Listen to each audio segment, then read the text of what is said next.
അങ്ങനെ ഞാനും milk donate ചെയ്തു. എൻ്റെ സ്റ്റോറി കേട്ടാലോ? എൻ്റെ കുഞ്ഞിന് 9 മാസം പ്രായമുള്ളപ്പോഴാണ് എംപ്ലോയ്മെൻറ്റ് വഴിയിട്ട് അഗ്രികൾച്ചർ ഓഫീസറായിട്ട് land use board regional officer തൃശ്ശൂരിൽ എനിക്ക് ജോലി കിട്ടുന്നത്. ജോലിക്ക് പോകുന്ന എല്ലാവർക്കും ഇങ്ങനെയൊക്കെ തന്നെ ആയിരിക്കും. അതുപോലെ തന്നെ എനിക്കും കുഞ്ഞിനെ വിട്ട് പെട്ടെന്ന് മാറി നിന്നപ്പോൾ മെൻ്റലി ആയാലും ഫിസിക്കലി ആയാലും ഒരുപാട് ബുദ്ധിമുട്ടുകൾ ഉണ്ടായിരുന്നു. ഹോസ്റ്റലിലായിരുന്നു എൻ്റെ സ്റ്റേ.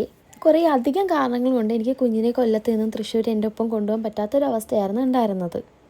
ഞാനൊരു ഫീഡിങ് മദറാണെന്ന് അറിയുന്നത് എൻ്റെ ഹോസ്റ്റലിൽ തന്നെ സ്റ്റേ ചെയ്യുന്നത് തൃശ്ശൂർ തന്നെയുള്ള ദയ ഹോസ്പിറ്റലിൽ ഡോക്ടർ ലിയ വഴിയിട്ട് ആ ഹോസ്പിറ്റലിൽ തന്നെ NSന് ഹെഡ് നേഴ്സായിട്ടുള്ള സിസ്റ്റർ ജോയ്സി എന്നെ കോൺടാക്ട് ചെയ്തിട്ടുണ്ടായിരുന്നു. പ്രിമച്ചറായിട്ടുള്ളൊരു ബേബി ഉണ്ട്, എൻ്റെ അമ്മയ്ക്ക് പാലില്ല, അപ്പോൾ അതിന് ഫോർമുല ഫീഡ് ചെയ്യാനൊന്നും പറ്റുന്നില്ല, ഒന്ന് വന്ന് മിൽക്ക് ഡൊണേറ്റ് ചെയ്യാൻ പറ്റുമോ എന്ന് ചോദിച്ചു. തൊട്ടടുത്ത ദിവസമാണ് എന്നോട് ചെല്ലാൻ പറഞ്ഞത്. എൻ്റെയും കൂടി അതൊരു കടമ എന്നുള്ള രീതിയിൽ ഞാൻ പോയി മിൽക്ക് ഡൊണേറ്റ് ചെയ്തു.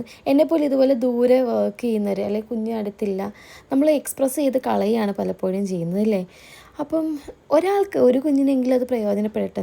ഇതുപോലുള്ള ഓപ്ഷൻസ് ഉണ്ട്. നിയർ ബൈ ഹോസ്പിറ്റലിൽ പോവാം, മിൽക്ക് ബാങ്ക് ഉണ്ടാവും, നമുക്ക് ഡൊണേറ്റ് ചെയ്യാമെന്നേ.